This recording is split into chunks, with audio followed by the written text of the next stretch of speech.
मोहतरम चेयरमैन साहब, मैं आज इन लोगों की तरफ से बोल रहा हूं जो दिखते तो हैं, जिनके बारे में बात तो होती है मगर उनकी कोई नहीं सुनता।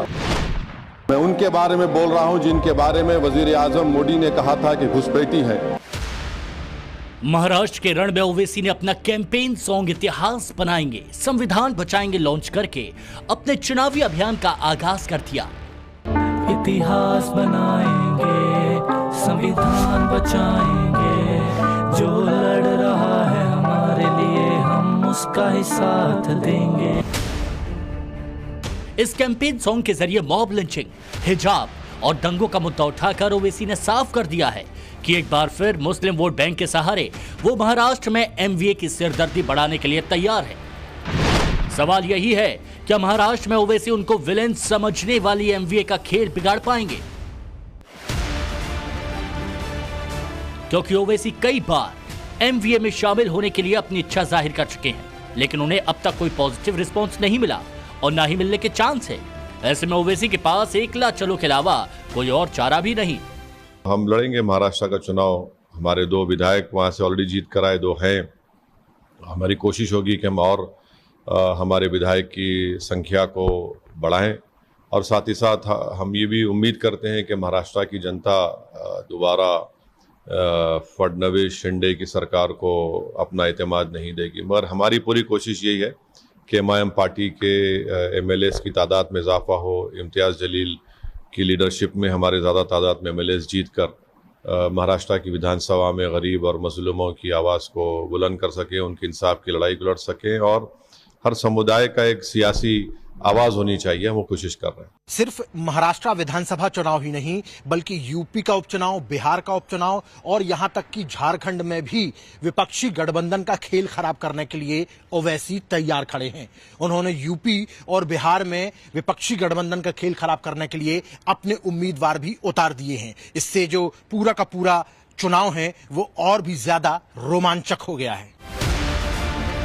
यूपी उपचुनाव से शुरू करें तो यहां ओवैसी ने मुस्लिम बाहुल्य 2 सीटों से अपने उम्मीदवार उतारकर मायावती और अखिलेश की टेंशन बढ़ा दी है। ओवैसी ने मुरादाबाद की कुंदर की सीट से मोहम्मद वारिस को, जबकि मुजफ्फरनगर की मीरापुर सीट से अरशद राणा को मैदान में उतारा। बीते लोकसभा चुनाव में इन दोनों सीटों पर मुस्लिमों को एकमुश्त वोट एसपी कांग्रेस गठबंधन को गया था, जबकि 2022 के विधानसभा चुनाव में एसपी और बीएसपी को। ऐसे में हैदराबादी भाईजान की एंट्री से यहां मुस्लिम वोटों में बंटवारा किसी का भी समीकरण बना भी सकता है और बिगाड़ भी। मीरापुर सीट पर करीब 35% मुस्लिम मतदाता है, लेकिन इस सीट पर 4 मुस्लिम उम्मीदवार अपनी किस्मत आजमा रहे हैं। अखिलेश ने यहां पूर्व मंत्री कादिर राणा की बहू सुंबुल राणा को मैदान में उतारा। बीएसपी ने शाहनजर को, चंद्रशेखर आजाद की पार्टी आसपा ने भी मुस्लिम कैंडिडेट जाहिद हुसैन को उतारा है और ओवैसी ने अरशद राणा को। एनडीए की बात करें तो मीरापुर सीट जयंत चौधरी की आरएलडी के खाते में गई, लेकिन उसने अभी तक यहां किसी उम्मीदवार के नाम का ऐलान नहीं किया। बात मुरादाबाद की कुंदुर की सीट की करें तो कुंदुर की सीट पर मुस्लिम आबादी करीब 50% है। लिहाजा एसपी, बीएसपी, चंद्रशेखर आजाद और ओवैसी ने यहां भी मुस्लिम उम्मीदवार ही उतारे, यानी यहां भी 4 मुस्लिम उम्मीदवार हैं, जबकि बीजेपी ने रामवीर सिंह को उम्मीदवार बनाया। उनका रिजवान के साथ तीसरी बार मुकाबला होगा। जाहिर सी बात है, यहां भी मुस्लिम वोट बटे तो खेला हो सकता है। ये लोग सिर्फ आपका इस्तेमाल करते रहेंगे, आपका इस्तेमाल करते रहेंगे। मेरे इज्जतदार माँ और बहनों, जिंदगी का अगर सबूत देना है तो हरकत करना पड़ेगा। जब तक आप हरकत नहीं करेंगे, हरकत करेंगे तो पहली निशानी है जिंदगी की। अगर आप खड़े होकर अपने हक के लिए लड़ेंगे तो पहली निशानी है जिंदगी की। अगर आप खामोश रहेंगे तो फिर आप जिंदा लाश बने रहेंगे। हालांकि यूपी में ओवैसी ने साल 2022 के विधानसभा चुनावों में 103 उम्मीदवार उतारे थे, लेकिन उनका स्कोर रहा 0 यानी 0 और उन्हें वोट मिला 0.47% यानी आधे फीसदी से भी कम। ओवैसी का ये रिकॉर्ड देखकर कहा जा सकता है कि उनके आने का कोई खास असर नहीं रहने वाला, मगर हाँ, बिहार के उपचुनाव में ओवैसी फैक्टर जरूर असर डाल सकता है। बिहार की तरारी बेलागंज, इमामगंज और रामगढ़ सीट पर 13 नवंबर को उपचुनाव होना है। बिहार की 4 सीटों पर उपचुनाव होने हैं और इस खेल में नए नए सियासी खिलाड़ियों के शामिल होने के बाद में खेल और भी ज्यादा रोमांचक होता जा रहा है। अभी तक तो एनडीए और इंडिया गठबंधन के उम्मीदवार ऑलरेडी मैदान में थे, लेकिन अब असदुद्दीन ओवैसी और प्रशांत किशोर की भी पार्टियां मैदान में उतर आई हैं। सवाल यह खड़ा हो रहा है कि क्या ये दोनों पारंपरिक वोट बैंक जो पारंपरिक पार्टियों का रहा है उसमें सेंध लगा पाएंगे, और लगा पाएंगे तो कितना लगा पाएंगे, क्योंकि 2025 के अंत में बिहार में विधानसभा के चुनाव होने वाले हैं। ऐसे में ये जो उपचुनाव हैं इन्हें ट्रेलर के तौर पर देखा जा रहा है। बिहार में जिन 4 सीटों पर उपचुनाव हो रहे हैं उसमें आरजेडी का खेल खराब करने के लिए एआईएमआईएम ने गया की 2 सीटों पर अपने उम्मीदवार उतारे। पार्टी ने बेलागंज से मोहम्मद जामिन अली और इमामगंज से कंचन पासवान को टिकट दिया। एआईएमआईएम भोजपुर की तारापुर और कैमूर की रामगढ़ सीट पर भी जल्द ही उम्मीदवार उतार सकती है। बेलागंज सीट पर मुकाबला बेहद दिलचस्प है। बेलागंज मुस्लिम यादव बाहुल सीट है, आरजेडी की परंपरागत सीट मानी जाती रही है। यहां से आरजेडी नेता सुरेंद्र सिंह लगातार 6 बार से विधायक रहे हैं। इस उपचुनाव में कई उम्मीदवार एम-वाई समीकरण को साधने के मकसद से उतारे गए हैं। ओवैसी ने यहां जामिन अली को टिकट देकर मुस्लिम वोटों में सेंध लगाने की कोशिश की। बेलागंज में एआईएमआईएम के मैदान में उतरने से आरजेडी का मुस्लिम यादव समीकरण बिगड़ सकता है। बेलागंज में यादव और मुस्लिम वोटर काफी संख्या में है। पिछले कुछ चुनावों में यहां आरजेडी को इसका फायदा होता रहा है, लेकिन इस बार जेडीयू ने यादव उम्मीदवार और एमआईएम ने मुस्लिम उम्मीदवार उतारकर मुकाबले को त्रिकोणीय बना दिया है। असल में ओवैसी के लिए बिहार उपचुनाव का ये मुकाबला तेजस्वी और उनकी पार्टी आरजेडी से बदला लेने वाला भी है, क्योंकि साल 2020 विधानसभा चुनाव में ओवैसी की पार्टी 20 सीटों पर चुनाव लड़ी थी, जिसमें से सीमांचल की 5 सीटों पर उसे जीत भी मिली। चुनाव आयोग के आंकड़ों के मुताबिक ओवैसी की पार्टी को 1.24% वोट मिले थे।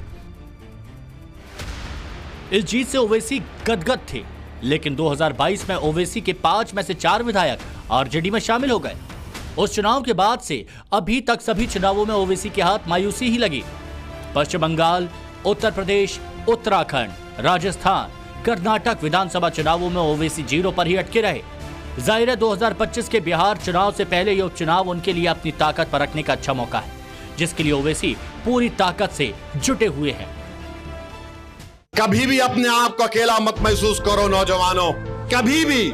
अल्लाह हमारे साथ है, अल्लाह हमारे साथ है, हमेशा अल्लाह हमारे साथ रहेगा, और अल्लाह का रसूल सल्लल्लाहु अलैहि वसल्लम भी हमारे साथ। तुम गिर जाओगे, अगर आज तुम झुक जाओगे, अगर आज तुम डर जाओगे, तो आने वाली नस्लें तुमको डरपोक के नाम से पुकारेगी।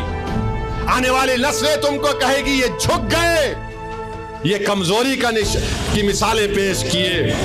मेरे अजीज दोस्तों और बुजुर्गों, ये वक्त क़याम का है।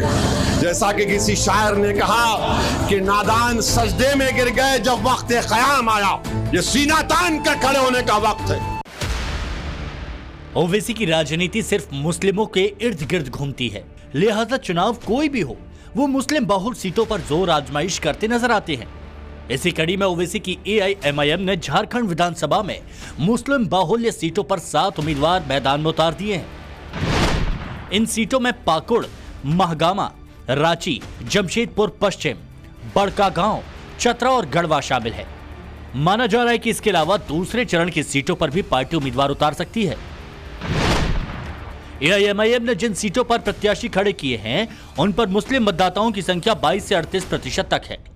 पार्टी ने झारखंड के लिए जनाब आदिल हसन साहब को और जनाब रियाजुल हसन अफंदी जो एमएल से उनको भिजाया है, वो वहाँ पर जाकर देखेंगे कितने क्या करना चाहिए, कितने सीट लड़ना चाहिए, नहीं लड़ना चाहिए।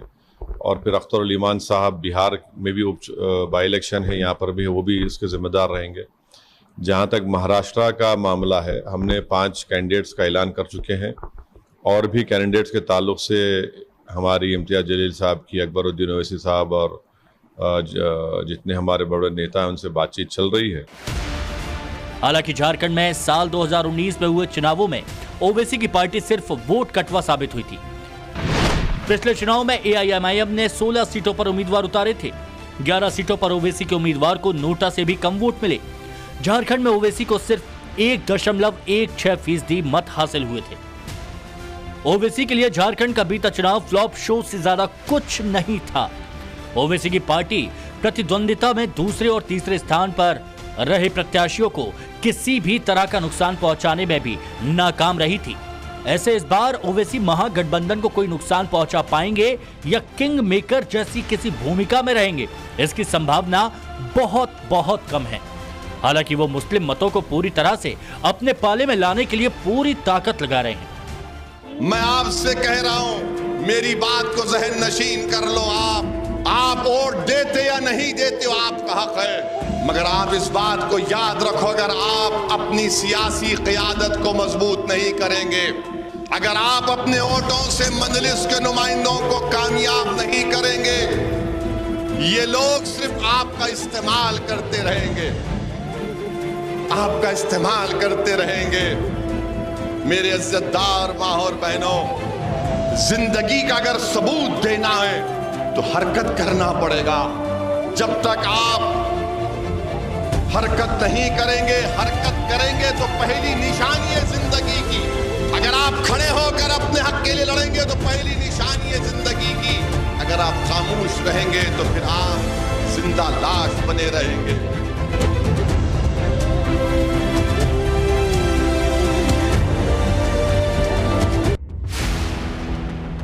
आइए अब बात कर लेते हैं महाराष्ट्र की, जहां मजबूरी में ओवैसी अब एकला चलो के रास्ते पर चलने को मजबूर हैं।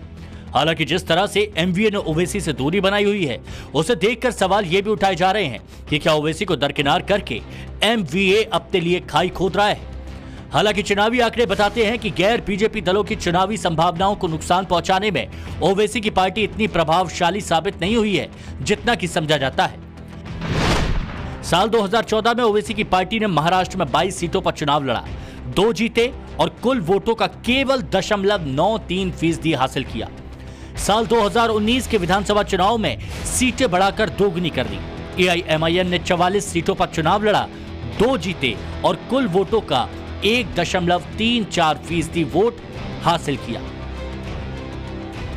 बीते लोकसभा चुनाव में महाराष्ट्र की औरंगाबाद सीट भी ओवैसी की पार्टी ने गंवा दी। हालांकि एआईएमआईएम खुद को मुस्लिम समुदाय में तथाकथित धर्मनिरपेक्ष पार्टियों के मुकाबले मुसलमानों के हितों के लिए काम करने वाली पार्टी बताती रही है, लेकिन आंकड़े बताते हैं कि मुस्लिम बाहुल सीटों पर भी उसे वैसी कामयाबी नहीं मिली। इतना ही नहीं, इस बार समाजवादी पार्टी भी मुस्लिम वोटों में सेंध लगाने आ गई है। 2019 में जिन धुले और मालेगांव की 2 सीटों पर ओवैसी ने जीत दर्ज की थी, इस बार समाजवादी पार्टी ने उन सीटों पर प्रत्याशी उतार दिए हैं। इतना ही नहीं, अखिलेश 5 सीटों पर लड़ने की तैयारी में है। मैं बाला साहब थोराट की या मैं उद्धव जी की, शरद पवार साहब की बहुत सम्मान करता हूं। मैं यहाँ पे उनकी इतनी बड़ी पार्टी नहीं हूं, मैं कोई अल्टीमेटम भी नहीं दिया हूं। बस मेरा कहना है कि जो भी करना जल्दी कर दीजिए। पिछले 2 टर्म का मुझे जो मुझे हुआ है, एहसास हुआ है, मैंने देखा है जिस तरह से लास्ट टाइम आप लोगों ने हमारे को युति से अलग किया, वो आपके नहीं होना चाहिए। इसलिए मेरी तैयारी पूरी है कि धोखा मुझे नहीं खाना है। अभी वो बुलाएंगे, मुझे बात करेंगे तो मैं उनसे बात करूंगा, क्या तय होता है हम देखते हैं। महाराष्ट्र में सीटों को लेकर जो समीकरण फिलहाल बन रहे हैं, उसमें हैदराबादी भाईजान ओवैसी नहीं बल्कि समाजवादी पार्टी फिलहाल एमवीए की मुश्किल बढ़ा रही है।